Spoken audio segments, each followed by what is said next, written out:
नमस्कार मित्रांनो, केबीबी ॲपवर रोज रात्री 9 ते 9:30 या वेळेत होणाऱ्या टेस्ट कंबाईनच्या टेस्टचं गणित आणि बुद्धिमापनचं विश्लेषण आपण व्हिडिओद्वारे देत असतो। तर आज आपण या व्हिडिओमध्ये 11 सप्टेंबर रोजी झालेल्या परीक्षेत आलेल्या प्रश्नांचं विश्लेषण पाहणार आहोत। जर तुम्ही चॅनल सबस्क्राइब केला नसेल तर चॅनल सबस्क्राइब करा, बेल आयकॉन दाबा, जेणेकरून प्रत्येक व्हिडिओचं नोटिफिकेशन तुम्हाला तुमच्या मोबाईलवरती भेटेल। आणि केबीबी ॲप कौन बनेगा ब्रिलियंट हे ॲप जर तुम्ही डाउनलोड केलं नसेल तर ते ॲप डाउनलोड करा। त्यावर तुम्हाला रोज रात्री 9 ते 9:30 या वेळामध्ये कंबाईनची पीएसआय एसटी एएसओ कंबाईनची टेस्ट देता येईल आणि रँकिंग मध्ये येणाऱ्या टॉपर विद्यार्थ्यांसाठी बक्षीस योजना ही त्याच्यामध्ये रोजची रोज चालू आहे। तर तुम्ही जर केबीबी ॲप डाउनलोड केलं नसेल तर लगेच ते ॲप डाउनलोड करा आणि रोजची रोज टेस्ट देत चला।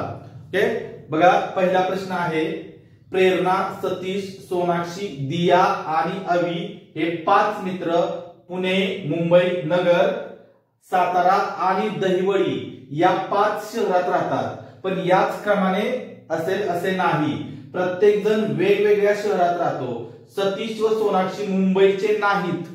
बघा, ऍक्च्युली 5 जण आहेत, 5 मित्र आहेत आणि ते 5 वेगवेगळ्या शहरात राहतात। आणि मग खाली त्यांनी माहिती दिलेली आहे की सतीश व सोनाक्षी मुंबईचे नाहीत, सतीश आणि अवी पुणे व नगरचे नाहीत, प्रेरणा व सोनाक्षी नगर, सातारा व दहिवडीचे नाहीत, दिया व अवी हे मुंबई किंवा दहिवडीचे नाहीत। तर पुढील पर्यायातून चुकीचा पर्याय निवडा। मग आता या प्रकारचे प्रश्न वाचून तर सोडवता येत नाहीत आपल्याला।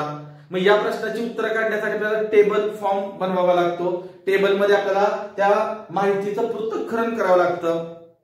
तर दिलेली माहिती आपण टेबल फॉर्म मध्ये बनवू, जेणेकरून आपल्याला चुकीचं विधान कोणतं आहे आणि बरोबर विधान कोणतं आहे यातलं ते लगेच लक्षात येईल। मग बघा आता की आपल्याला पहिल्यांदा नावं काय काय आहेत मित्रांची, प्रेरणा, सतीश, सोनाक्षी, दिया आणि अवी, ती मी तर लिहून घेतो।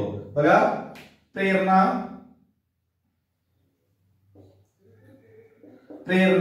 सतीश,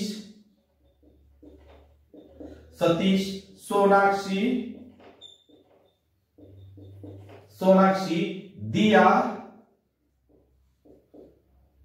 दिया आणि अवी असे 5 मित्रांची नावं आहेत। त्यानंतर त्यांच्या शहरांची नावंही लिहून घेतो। बघा, त्यांच्या शहरांची नावं काय आहेत तर पुणे, मुंबई,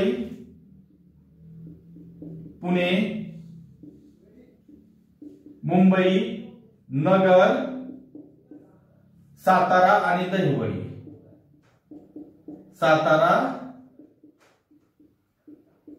दहिवडी, अशी नावं आहेत। आणि मग बघा आता इथं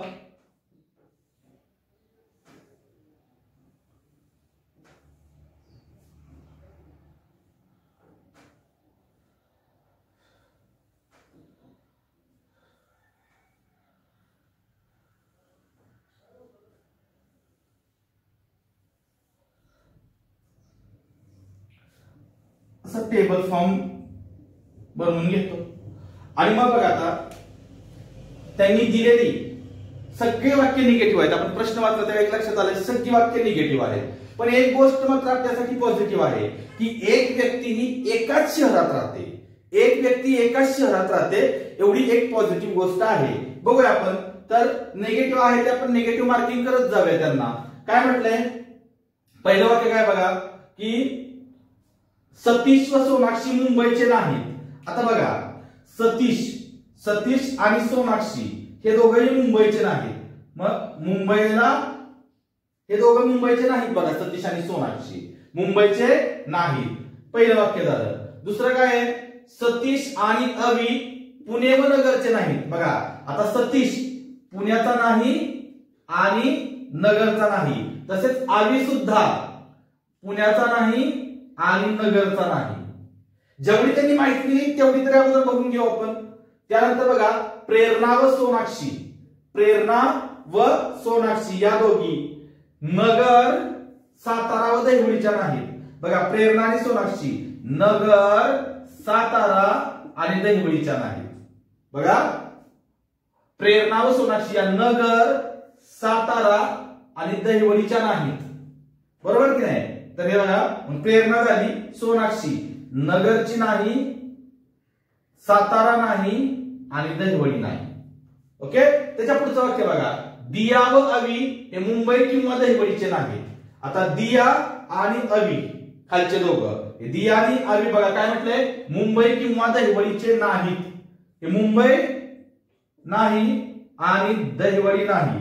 दिया सुद्धा मुंबई नाही आणि दहिवडीची नाही. एवढी माहिती आपल्याला भेटली. मग आता बघा, कोणाचं जर एखाद्याचं आपल्याला फिक्स शहर करता येतंय का? आता इथं बघा, प्रेरणा एकतर पुण्याची असेल किंवा मुंबईची असेल, या 3 शहरातली नाही. सतीश या 3 शहरातला नाही, तो सातारा किंवा दहिवडीचा असेल. सोनाक्षी बघा या 4 शहरात नाही, सोनाक्षीचं मात्र आपल्याला फिक्स स्थान भेटते. सोनाक्षी 100% कुठली आहे? पुण्यातली आहे. बघा, सोनाक्षी पुण्यातली आहे.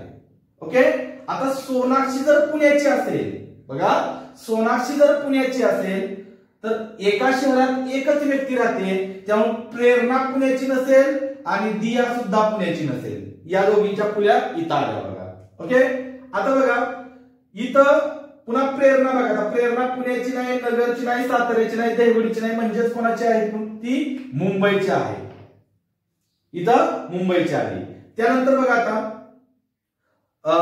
दिया, आता नगरचं बघा, नगरमध्ये प्रेरणा राहत नाही, सतीश राहत नाही, सोनाक्षी राहत नाही आणि आवी सुद्धा राहत नाही नगरमध्ये. तर नगरमध्ये एकच फक्त जागा राहिली नगरच्या ह्याच्यात, कारण एका शहरात एकच व्यक्ती राहणार आहे.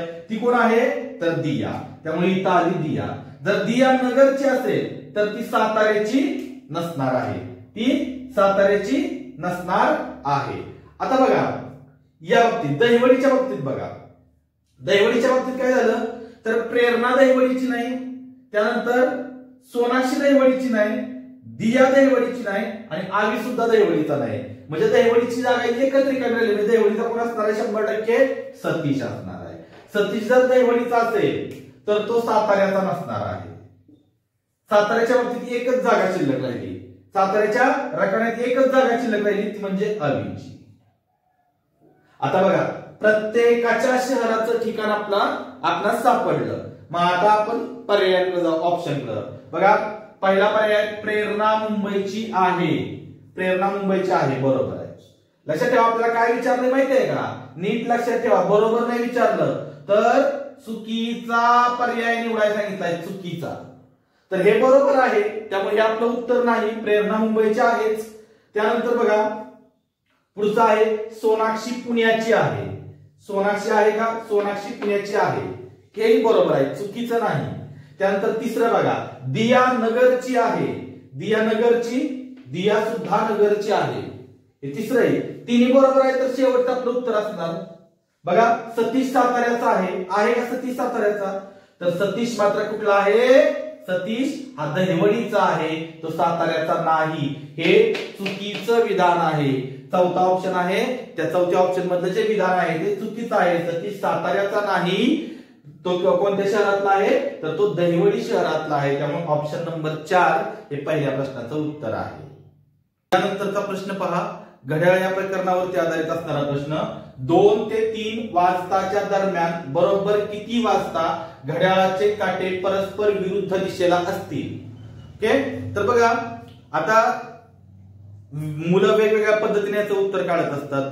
कोणी सूत्राचा वापर करतं, कोण बरोबर 30 गुणिले तास वजा 11/2 गुणिले मिनिट या सूत्राचा वगैरे वापर करून त्याचं उत्तर काढत असतात. कोणाची किंमत विरुद्ध दिशेला आहे म्हणजे 180 अंश घेतात वगैरे वगैरे असं काहीतरी करतात. पण आता मी तुम्हाला सांगतो की 2 ते 3 वाजताच्या दरम्यान किती वाजता घड्याळाचे काटे परस्पर विरुद्ध असतील किंवा एकमेकांवर असतील किंवा काटकोनात असतील, असा कुठलाही प्रश्न विचारला ना तर त्याला एकच फक्त पद्धत आहे. काय पद्धत आहे? तर लक्षात ठेवा, आपल्याला एक गोष्ट फिक्स आहे की 2 ते 3 वाजताच्या दरम्यान तिथला फक्त काढायचे आपल्याला मिनिटं. 42.711, 42.311, 43.711 आणि 43.311 हे फक्त मिनिटांचेच ऑप्शन मध्ये मिनिटच वेगवेगळे आहेत. तास कधीच बदलत नाही, कारण कुठलीही वेळ 2 वाजून समथिंग मिनिटच असणार आहे.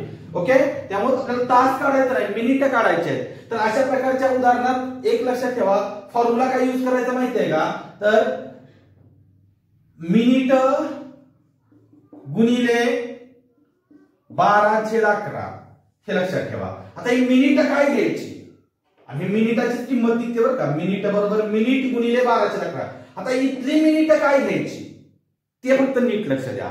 आता बघा 2 ते 3 वाजताच्या दरम्यान तास काटा आणि मिनिट काटा परस्पर विरुद्ध दिशेला कसा असतील, तर इथली मिनिटाची किंमत येते आता 40.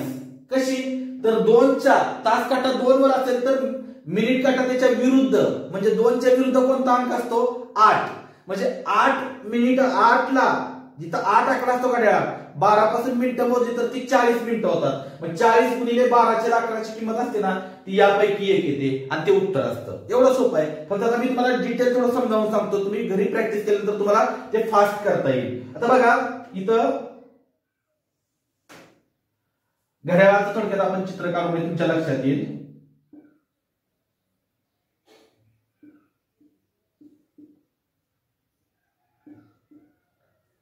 आता बघा इथं 1 2 3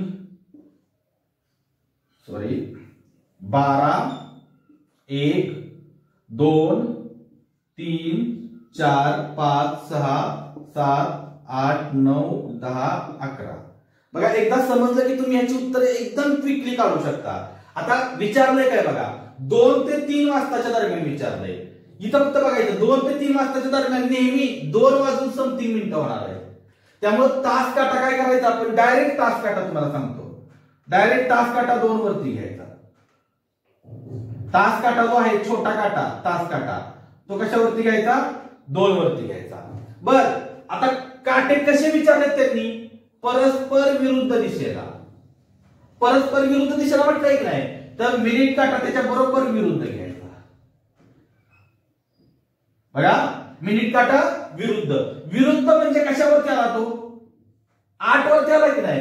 मग इथून मिनिटं बघायची, 8 पर्यंत मिनिटं किती होता तो, मिनिट काटा ज्यावेळेस 8 वर असतो किती मिनिटं होतात, 40 मिनिटं. 5 10 15 20 25 30 35 आणि 40 हे आपल्याला माहिती आहे 40. मग इथं फक्त काय करायचं, मिनिटाच्या जागेवर 40 टाकायचं गुणिले 12/11. गुणिले 12/11 तुमचं डायरेक्ट उत्तर येऊन जातं. आता बघा इथं 40 गुणिले 12 हे 0 आहे असं, आणि 12 चोक 48 छेद 11. आता इथं फक्त पूर्णांक युक्त अपूर्णांकात करायचंय. कसं करतो आपण, इथलं छेद 11 तसंच, आणि पूर्ण भाग किती जातोय बघतो आपण. बघा 11च्या पडायचं 48 पेक्षा लहान कोणती संख्या आहे हो, 44. 11 चोक 44. 48 मधून बघा 48 मधून 44 गेलं किती राहतं, 4 राहतं. 4 राहतं त्याच्यावर घेतलं हे 0. त्यानंतर 11 त्रिक 33. आता बघा त्या 40 मधून 33 गेलं किती राहतं, तर 7 राहतं. आता हे 7 घ्यायला पुढे अंकच नाही, हे 7 इथं येतं. बघा पुन्हा एकदा समजावून सांगतो. 11 चोक 44. 44 ला 48 म्हणून 44 गेलं, 4 उरलं. 4 वरती घेतलं हे 0 इथलं, मग 40 झालं. 11च्या पुढे 40 पेक्षा लहान कोणती संख्या आहे, 11 त्रिक 33. या 40 मधून 33 गेलं किती उरलं, 7. आणि या 7 वर घ्यायला तर इथं काहीच नाही, त्या पॉइंट मध्ये जे खाली बाकी उरल ना ती बाकी इथं ठेवायची. मग 43.7 छेद 11. तर लक्षात ठेवावी कशाची किंमत आली माहितीये का, ही किंमत आली मिनिटांची. ही किंमत आली कशाची, तर मिनिट. 43.7 छेद 11 मिनिट. मग 2 वाजून 43.7 छेद 11 मिनिट हे उत्तर असणार. बघा 2 वाजून 43.7 छेद 11 मिनिट, ऑप्शन नंबर 3 याचं उत्तर असणार. 2 वाजून 43.7 छेद 11 मिनिट. यानंतरचा प्रश्न आहे कोडिंग डिकोडिंग, सांकेतिक भाषेवरती. बघा या टाइपचे प्रश्न पाठीमाग PSI STI ASO राज्य सेवा गट क कंबाईन या सर्व परीक्षांसाठी बऱ्याच वेळा विचारले गेले. केबीबी ची एक्झाम आपल्या केबीबी ऍप वरती जे रोज टेस्ट देत आहेत त्यांच्या एक गोष्ट नक्की लक्षात येईल. पाठीमागच्या प्रश्नपत्रिकांचा अभ्यास केल्यानंतर तुमच्या एक गोष्ट लक्षात येईल की तुम्हाला टेस्ट दिल्यानंतर पाठीमागच्या जवळजवळ सर्व गणित आणि बुद्धिमापनच्या प्रश्नाचं सोल्युशन काढणं सोपं आणि इझी जात असेल. जर तुमच्या परीक्षेच्या अगोदर इतर जर तुमची रंगीत तालीम होत असेल तर परीक्षेमध्ये होणाऱ्या चुका तुम्ही टाळू शकता. यासाठी केबीबीचं ऍप डाउनलोड केलं असेल तर ते ऍप डाउनलोड करा आणि रोजची रोज टेस्ट देत चला. बघा, एका सांकेतिक प्रणालीनुसार फ्री लव, फ्राय लव किंवा फ्री लव काही म्हणा म्हणजे गॉड गिफ्ट, लव सेफ म्हणजे गिफ्ट फील आणि लव मास बरोबर गिफ्टनेस असे संकेत व त्यांचे अर्थ मिळतात. तर झाकनेस या शब्दासाठी पर्यायातील योग्य संकेत निवडा असं आहे. बघा, अशा प्रकारच्या प्रश्नात काय असतं तर कॉमन करावं लागतं आपल्याला. कसं करायचं, या प्रश्नाची उत्तर कशी सोडवायची ते बघा. तर आता इथं पहिल्यांदा मी काय करतो, इथं संकेत बघा, संकेत आणि इथं त्यांचे अर्थ घेतो. संकेत आणि अर्थ. संकेत काय आहेत बघा, तर पहिल्यांदा फ्री लव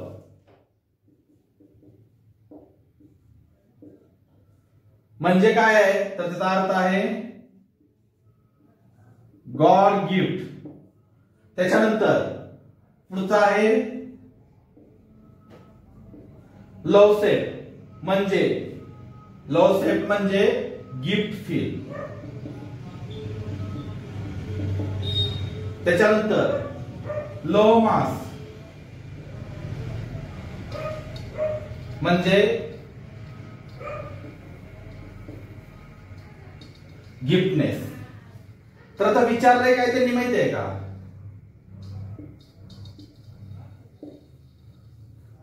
झॅकनेस या बघा या शब्दासाठी पर्यायातील संकेत.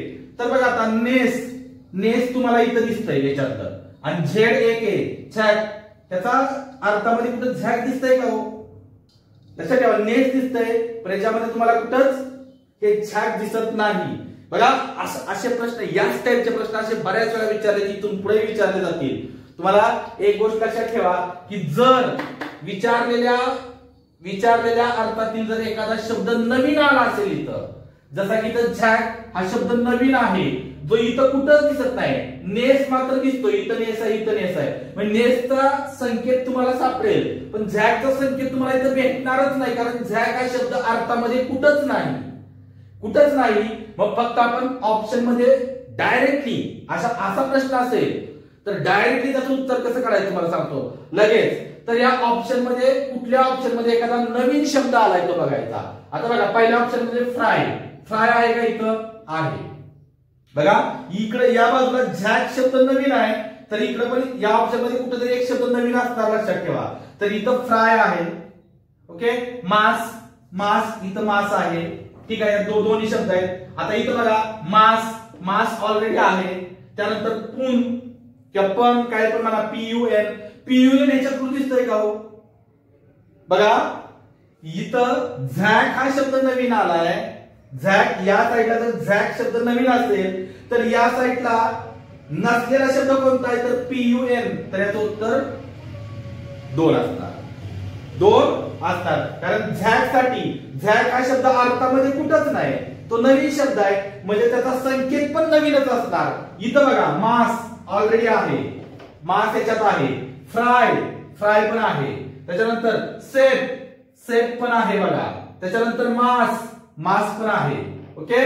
बाकी सगळे शब्द आहेत हे मास आहे, फक्त काही शब्द नवीन आहे माहितीये का, याच्यात नवीन संकेत कोणता आहे तर पीयूएन हा संकेत नवीन आहे आणि याच्यामध्ये ZAK झॅक हा शब्द नवीन आहे. तर या नवीन शब्दासाठी संकेत पण कुठला तरी नवीनच असणार. म्हणजे उत्तर काय येणार पण मास किंवा पुन मास काही पण म्हणा त्याला. ऑप्शन नंबर 2 हे त्याचं उत्तर आहे. यानंतरचा प्रश्न आहे, एक घड्याळ टेबलाच्या पृष्ठभागावर उताने ठेवले आहे. त्या घड्याळात 1:30 म्हणजे 1:30 वाजले होते तेव्हा घड्याळाचा मिनिट काटा पश्चिम दिशा दर्शवत असेल तर तास काटा कोणती दिशा दर्शवेल. आता हा प्रश्न घड्याळ या प्रकरणातला नाही तर दिशा या प्रकरणातला, लक्षात ठेवा. दिशा ज्ञान या प्रकरणातला हा प्रश्न आहे. आता उताने, इथे एक शब्द नवीन आलेला आहे, वेगळा आलेला आहे. उताने याचा अर्थ काय माहितीये का, आपण उताने झोपतो म्हणजे पाठीवरती झोपतो. आपला पाठीवरती म्हणजे आपला दर्शनी भाग वरती करून, उताने ठेवणे म्हणजे सरळ टेबलाच्या पृष्ठभागावर, आता टेबल आहे आणि त्याच्यावर घड्याळ, त्याचे काटे वर दिसतायत अशा पद्धतीनं ठेवलं जाणं, त्याला आपण म्हणतो घड्याळ उताने ठेवलेले आहे. ओके. आता बघा, तर 1:30 वाजले. आता मुलं काय करतात माहितीये का, की 1:30 वाजले असता मिनिट काटा पश्चिम, मग पश्चिम दिशा कुठं असते तर डाव्या बाजूला असते, तिकडं मिनिट काटा दर्शवतात किंवा 6 आकडा तिकडे घेतात. तर तसं घड्याळ फिरवायचं नाही, घड्याळ सरळच काढायचं. फक्त तुम्हाला मी एक सांगतो, प्रश्न कसा फिरवून विचारला तरी आटीच्या आटी दिशा तुमच्या लक्षात असल्या पाहिजेत, क्रमवार. मग ते क्रमवार आटीच्या आटी दिशा लक्षात ठेवण्यासाठी एक वाक्य लक्षात ठेवा. एक वाक्य म्हणजे आटी दिशांची नावच आहेत, उ ई पु आ द नै प वा. बघा, उ ई पु आ द नै प वा. इथं बघा लिहितो मी म्हणजे तुमच्या लक्षात येईल. तर उ ई पु आ द नै प आणि वा. बघा, उ ई पु आ द नै प वा म्हणजे उत्तर, ईशान्य, पूर्व, आग्नेय, दक्षिण, नैऋत्य, पश्चिम, वायव्य. ह्या आठीच्या 8 दिशा, 4 मुख्य दिशा आणि 4 उपदिशा एका लाईन मध्ये आपण लक्षात ठेवतो. उ म्हणजे उत्तर, वरती असते, लक्षात ठेवा, उत्तर वरती असते. तर इथं बघा, हे तुमच्या कायम फायद्याला येईल, कायम कुठलंही उदाहरण असू द्या. तर उत्तर, ईशान्य, पूर्व, आग्नेय, दक्षिण, नैऋत्य, पश्चिम आणि वायव्य. उ ई पु आ द नै प वा हे फक्त लक्षात ठेवायचं आहे. आता जर बघा हे तुमच्या लक्षात असेल, हे एवढ्या जर गोष्टी तुमच्या लक्षात असतील तर आपण घड्याळ सरळ काढलं तरी चालतं. सरळ काढलं तर बघा, उ ई पु आ द नै प वा, वा नंतर पुन्हा उ ई पु आ, असं ते बघा, उ ई पु आ द नै प वा, वा नंतर पुन्हा उ ई पु आ, असं ते चक्र तयार होऊन जातं. आता मी घड्याळ सरळ काढतो बघा.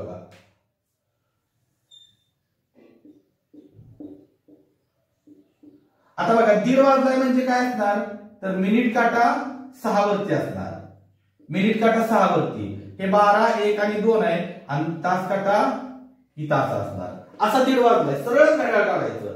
आणि मग त्यांनी काय सांगितलंय बघा, मिनिट काटा पश्चिम दिशा दर्शवतो.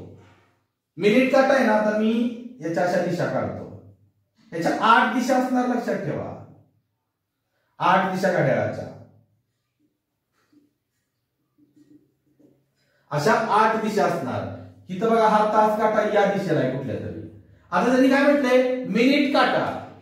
बघा, मिनिट काटा जो आहे ना, हा मिनिट काटा आहे आणि हा आहे तो तास काटा आहे. तर मिनिट काटा कोणती दिशा दर्शवतोय, पश्चिम दिशा दर्शवतोय. तर ही खालची दिशा असणार पश्चिम. आता एक गोष्ट लक्षात ठेवा, घड्याळाच्या काट्याच्या दिशा हे जे आहे क्लॉकवाईज डिरेक्शन मध्ये असतं, लक्षात ठेवा. उ ई पु आ द नै प वा हे क्लॉकवाईज डिरेक्शन मध्ये घड्याळाच्या काट्यामध्ये असतं. तर इथं प असेल पश्चिम, तर आपण क्लॉकवाईज डिरेक्शन मध्ये बघा, उ ई पु आ द नै प वा. बघा, उ ई पु आ द नै प वा, वा झालं की पुन्हा काय आहे बघा, उ ई पु आ. तर बघा, ही दिशा कोणती आली माहितीये का, आ म्हणजे आग्नेय. आग्नेय म्हणजे तास काटा कोणत्या दिशेला आहे तर आग्नेय दिशेला आहे. बघा, तास काटा ज्यावेळी 1:30 वाजले असतील, मिनिट काटा पश्चिम दिशेला असेल तर तास काटा आग्नेय दिशेला असतो. याचं उत्तर आहे ऑप्शन नंबर 2. यानंतरचा प्रश्न पहा, एका भांड्यात 120 लिटर दूध आहे, त्या भांड्यातून 12 लिटर दूध काढून घेतले व तेवढेच पाणी त्यामध्ये मिसळले. अशी प्रक्रिया आणखी 2 वेळा केली तर अंतिम मिश्रणात दुधाचे आकारमान काय असेल, असा प्रश्न आहे. आता लक्षात घ्या की 120 लिटर त्यात मूळचं दूध आहे, त्याच्यातून 12 लिटर दूध काढून घेतलं आणि पुन्हा 12 लिटर दूध काढून घेतलं, त्यात 12 लिटर पाणी ओतलं म्हणजे पुन्हा 120 झालं. अशी प्रक्रिया आणखी 2 वेळा केली तर पहिल्या वेळेस 12 लिटर दूध निघालं, दुसऱ्या वेळेस 12 लिटर दूध निघालं, तिसऱ्या वेळेस 12 लिटर दूध निघालं. असं 12 त्रिक 36 लिटर दूध निघत नाही, लक्षात ठेवा. कारण आपण पहिल्यांदा 12 लिटर दूध काढलं तेव्हा त्याच्यामध्ये पाणी ओतलं, नंतर जे 12 लिटर काढणार आहे त्याच्यामध्ये दूध आणि पाणी दोन्ही निघणार आहे. पुन्हा परत पाणी ओतलं, आपण फक्त शुद्ध पाणी ओतत गेलोय त्याच्यात 12 लिटर आणि नंतर मिश्रण मिश्रण त्याचं काढत गेलोय, तर अंतिम जे मिश्रण असेल त्यातलं दुधाचं प्रमाण काढायचं आहे. तुम्हाला मी डायरेक्ट याची शॉर्टकट सांगतो. अशा प्रकारचा प्रश्न असेल तर काय करायचं, बघा आता दूध किती आहे, 120 लिटर आहे सुरुवातीचं. तर हे 120 लिटर दूध आहे, त्यातनं 12 लिटर दूध काढलं. 12 लिटर सुरुवातीला काय केलं, 12 लिटर दूध काढलं. म्हणजे दूध किती राहिलं त्याच्यामध्ये, दूध राहिलं 120 मधून 12 गेलं, किती राहतं 108 लिटर दूध राहिलं. आणि पाणी काय केलं, 12 लिटर दूध काढून घेतलं, त्यात पाणी किती टाकलंय 12 लिटर, म्हणजे पाणी किती झालं 12 लिटर. तर या दोघांचं गुणोत्तर काय येतंय बघा, या दोघांचं गुणोत्तर काय येतंय, या दोघांना भागिले 12 केलं, या दोघांना भागिले 12 केलं तर 12 90 असतो दर्शन 12 1 ते 12. हे 9 गुणोत्तर झालं की नाही, 9 म्हणजे एकूण भाग किती आहेत, तर 10 भाग आहेत. 9 1 10 पैकी 9 भाग, 10 पैकी 9 भाग काय आहे याच्यामध्ये, दूध आहे. लक्षात ठेवा 10 पैकी 9 भाग, याचा अर्थ काय माहितीये का, दूध किती आहे तर 9/10. 10 पैकी 9 भाग काय आहे, दूध आहे, एवढं लक्षात ठेवा. म्हणजे पहिल्या समजा 10 लिटर जर असेल तर पहिली प्रक्रिया होईल त्यावेळेस दूध किती राहणार आहे त्याच्यामध्ये, तर 9/10 एवढं राहतं एका प्रक्रियेनंतर. बरं अशा प्रक्रिया किती वेळा केल्या त्यांनी, आणखी 2 वेळा, म्हणजे टोटल 3 वेळा केले. तर डायरेक्ट दूध कसं काढायचं तुम्हाला सांगतो. तर एकूण दूध किती आहे 120 लिटर. त्यानंतर पहिली प्रोसेस, दुसरी प्रोसेस आणि तिसरी प्रोसेस. बघा रिप्लेस करण्याची पहिली प्रोसेस, दुसरी प्रोसेस आणि तिसरी प्रोसेस. पहिल्या प्रोसेसला काय झालं तर 9/10, इथं 9/10 घ्या. दुसऱ्या प्रोसेसला पण 9/10 घ्या आणि तिसऱ्या प्रोसेसला 9/10. हा जो आपल्याला अपूर्णांक भेटतोय ना, त्याने जेवढ्या वेळा रिप्लेसमेंट झाली ना तेवढ्या वेळा गुणत जायचं.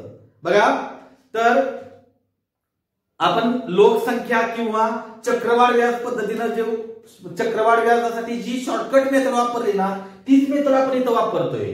लक्षात ठेवा, तुम्ही शेकडेवारीचा किंवा चक्रवाढ व्याजाचा जर आपला व्हिडिओ पाहिला नसेल तर तो व्हिडिओ पहा, तुम्हाला त्यात या पद्धतीचं दिसून येईल चक्रवाढ व्याजामध्ये. आणि लोकसंख्या काढताना आपण या पद्धतीची शॉर्टकट वापरलेली आहे. तर हे 9/10 जो अपूर्णांक लक्षात ठेवा. पुन्हा एकदा समजावून सांगतो. एकूण 120 लिटर दूध होतं, त्यातलं 12 लिटर दूध बाहेर काढलं आणि 12 लिटर पाणी होतं, म्हणजे पाणी झालं 12 लिटर आणि 120 मधलं 12 लिटर जे दूध बाहेर काढलं त्यामुळे दूध राहिलं 108 लिटर. यांचं प्रमाण काय झालं, 12 दोघांना 12 भाग जातोय, 12 1 ते 12 आणि 12 90 असतो दर्शन. 9 म्हणजे दूध 9 भाग आहे, पाणी 1 भाग आहे. किती पैकी 10 भागांपैकी. तर 10 पैकी 9 भाग दूध आहे, म्हणजे 10 पैकी 9 म्हणजे 9/10 दूध आहे त्याच्यामध्ये आता. मग हे हा जो अपूर्णांक आलाय ना, ते जेवढ्या वेळा रिप्लेसमेंट झाली तेवढ्या वेळा त्याचा गुणाकार करायचा मूळच्या दुधाबरोबर. मग इथं बघा गुणाकार गुणाकार गुणाकार. ओके, या शून्याला हे शून्य गेलं. आता बघा वरती काय राहिलं माहितीये का, तर 12 गुणिले 9 9 9 गुणाकार आहे. तर 9 चा घन किती येतो 729 आणि छेदात काय राहिलं माहितीये का, 10 100. ओके, तर बघा इथं मी गुणाकार करतोय यांचा. 12 90 अष्टोदश 108, हातचे आले 10, हातचे किती आले 10. त्यानंतर 12 × 24, 24 आणि 10 34, हातचे किती आले 3. त्यानंतर 12 7 84, 84 3 87 छेद 100. आता 8748 छेद 100, 2 शून्य आहेत म्हणून 2 घरं ठेवायची. म्हणून उत्तर किती आलं आपलं बघा 87.48 लिटर. हे काय असेल माहितीये का, अंतिम दूध 87.48 litre. Option number 1. Option number 1 किती असेल 87.48 लिटर. हे मूळचं एकूण दूध किती आहे 120 ला. 9/10 कसं आलं ते तुमच्या लक्षात आलं. 9/10 3 वेळा रिप्लेसमेंट झाली म्हणून 3 वेळा गुणाकार केला. अंतिम उत्तर आलं 87.48. ते उत्तर असतं आपलं 87.48 लिटर. यानंतरचा प्रश्न बघा. 2 3 4 5 आणि 6 हे अंक एकदाच वापरून तयार होणाऱ्या एकूण 5 अंकी समसंख्या किती. आता लक्षात ठेवा 5 अंकी समसंख्या विचारल्यात त्यांनी. समसंख्या परम्युटेशनवर आधारित प्रश्न आहे. आता एकूण 5 अंकी संख्या म्हटलं तर आपण इझिली काढू शकलो असतो. तर बघा तयार होणाऱ्या एकूण, बघा तयार होणाऱ्या एकूण 5 अंकी संख्या, पहिल्या 5 अंकी संख्येत आपण बघू ते काय असतात 1 2 3 4 5 5च अंक आहेत आणि त्याच्यापासून 5 अंकी संख्या किती होतील तर 5 फॅक्टोरियल एवढ्या होतील. म्हणजे 5 गुणिले 4 गुणिले 3 गुणिले 2 गुणिले 1 5 × 20 20 × 60 60 गुणे 120. एकूण संख्या किती तयार झाल्या हो 120 संख्या तयार झाल्या. आता बघा लक्ष द्या 120 संख्या तयार झाल्या की नाही. एकूण अंक किती आहेत तर बघा 2 3 4 5 आणि 6 1 2 3 4 5 6 तर 6 अंक आहेत. 6 अंकांपासून 120 संख्या तयार होत आहेत. याचा अर्थ 2 पासून किती संख्या तयार होती माहिती आहे का 2 पासून 24 3 पासून 24 4 पासून 24 आणि 5 पासून 24 आणि 6 पासून 24. बघा 24 1 2 3 4 5 24 पंचे किती आलं तर 24 पंचे आलं 120. 24 पंचे किती येतं 120. म्हणजे 2 पासून 24 झाले 3 पासून 24 4 पासून 24 5 पासून 24 आणि 6 पासून 24. मग आपल्याला विचारलंय काय तर मी तर किती समसंख्या तयार होतील. मग लक्षात ठेवा समसंख्या कशा असतात तर ज्या संख्यांच्या एकक स्थानी बघा 24 संख्यांच्या एकक स्थानी 2 असणार आहे 24 संख्यांच्या एकक स्थानी 3 असणार आहे 24 संख्यांच्या एकक स्थानी 4 असणार आहे 24 संख्यांच्या एकक स्थानी 5 असणार आहे मग 24 संख्यांच्या एकक स्थानी 6 असणार आहे. असं आहे तर ज्या संख्यांच्या एकक स्थानी 0 2 4 6 किंवा 8 येते अशा संख्यांना समसंख्या म्हणतात. मग बघा एका स्थानी काय येणाऱ्या संख्या बघायची आपल्याला समसंख्या येणाऱ्या तर कोणकोणत्या आहेत तर 6 एका स्थानी 6 येणाऱ्या संख्या समसंख्या असतील. 5 येणाऱ्या संख्या मात्र विषम संख्या राहणार. 4 येणाऱ्या संख्या सुद्धा काय असणार समसंख्या आणि 2 येणाऱ्या संख्या सुद्धा समसंख्या. मग एकूण समसंख्या किती होतील बघा तर एकूण समसंख्या बरोबर या 2 पासून तयार होणाऱ्या या 24 प्लस या 4 पासून तयार होणाऱ्या या 24 प्लस या 6 पासून तयार होणाऱ्या या 24. तर 24 24 48 आणि 24 किती झालं 72. तर आपलं उत्तर काय आलं 72. 72 म्हणजे ऑप्शन नंबर 3. यानंतरचा प्रश्न बघा 7 + 77 + 777 + डॅश डॅश डॅश डॅश अशा 8 संख्यांची बेरीज केल्यावर येणाऱ्या उत्तराच्या शतक स्थानी कोणता अंक येईल. बघा तुम्हाला मी सांगतो याला डायरेक्ट काय करायचं की इथं कसं तुम्ही बेरीज केली तुम्ही बेरीज करून उत्तर काढलं तरी तेच उत्तर येणार आहे आणि शॉर्टकटनं उत्तर काढलं तरी तेच येणार आहे. फक्त बघा इथं पहिल्या संख्येत एकदा 7 आहे 2 वेळा 7 3 वेळा 7 4 वेळा 5 वेळा 6 वेळा 7 वेळा आणि 8व्या संख्येत 8 वेळा 7 असणार आहे. मग मी काय करतो 8 वेळा 7 मांडून घेतो 1 2 3 4 5 6 7 आणि 8. बघा 1 2 3 4 5 6 7 8 8 वेळा 7 मांडून घेतलं ही 8वी संख्या असणार आणि याला फक्त क्रमांक देतो. आता हे एवढं 8 वेळा सुद्धा मांडायची गरज नाही. आपल्याला विचारलंय कुठलं शतक स्थानचा तर तुम्हाला मी नंतर सांगतो. बघा 8 वेळा सुद्धा मांडायची गरज नाही पण आता सध्या आपण 8 वेळा मांडू तुम्हाला समजण्यासाठी. आणि याला क्रमांक द्यायचे कसे क्रमांक द्यायचे तर 1 पासून क्रमांक द्यायचा 1 2 3 4 5 6 7 आणि 8 असे क्रमांक द्यायचे.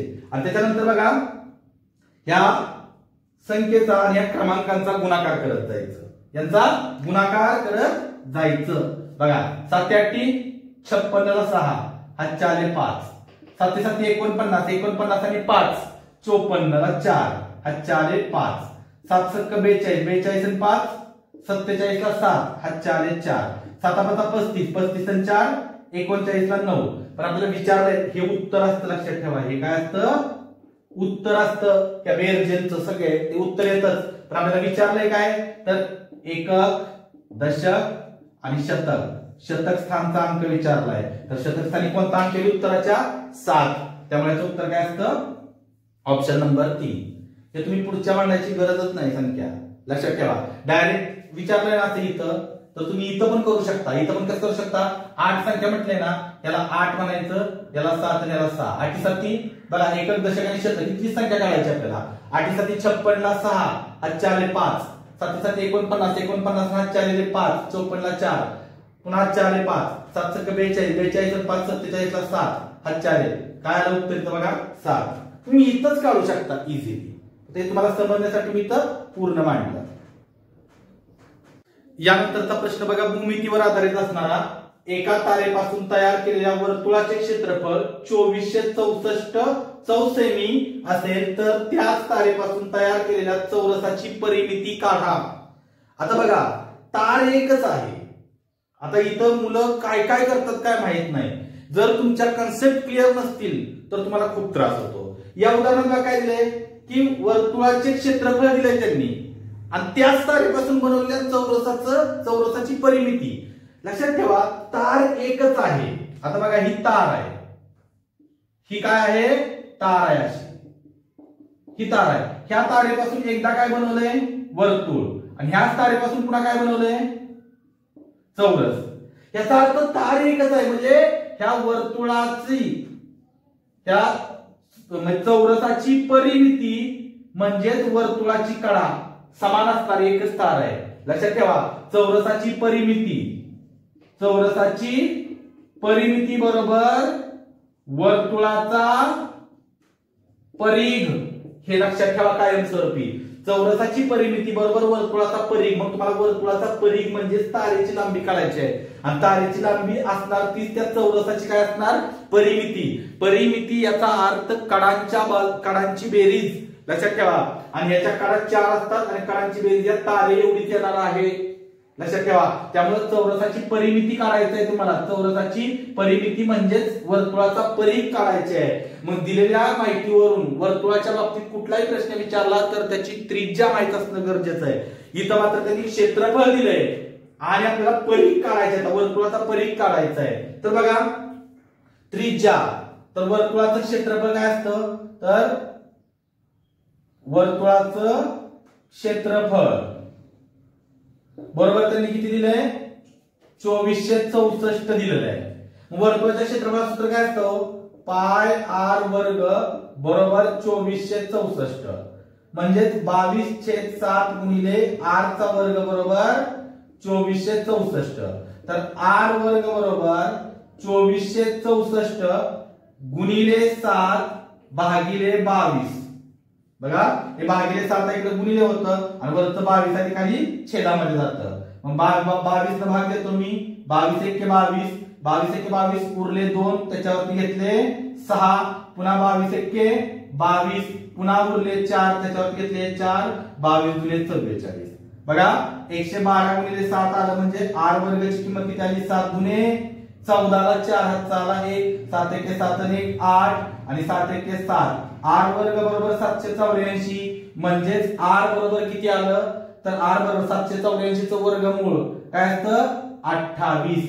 तर वर्तुळाची त्रिज्या किती आली, 28. हे उत्तर लिहायचं नाही, ही वर्तुळाची त्रिज्या आली. आपल्याला काय काढायचे आहे, चौरसाची परिमिती काढायची आहे. लक्षात ठेवा, तर चौरसाची परिमिती आपण मगाशीच पाहिले. चौरसाची परिमिती बरोबर वर्तुळाचा काय आहे, परिघ आहे. मग वर्तुळाच्या परिघाचं सूत्र काय असतं, त्रिज्या माहित असताना, तर 2 पाय आर म्हणजे 2 गुणिले 22/7 गुणिले आर ची किंमत किती आहे, 28. तर बघा, 7 1 7 7 चोक 28.